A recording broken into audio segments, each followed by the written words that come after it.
Is your iPhone screen too dark even when maximum brightness is turned on? Display dimming issues can be hardware or software related. To solve auto-dimming issues, please follow these 4 advanced troubleshooting guides. So without wasting any time, let's get started. Solution 1. Turn off and reduce the white point. Open Settings, scroll down, tap Accessibility, tap Display and Text Size. Scroll down, toggle off Reduce White Point. If you enable this feature, this can cause the issues.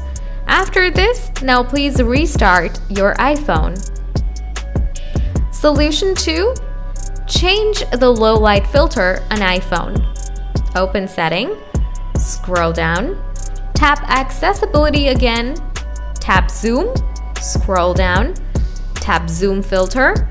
Make sure you are not selecting low light. From here, choose None. Solution 3. Give Reset All Setting. Open Setting, scroll down, tap General, scroll down, tap Transfer and Reset. Tap Reset All Setting. From here, just reset all settings.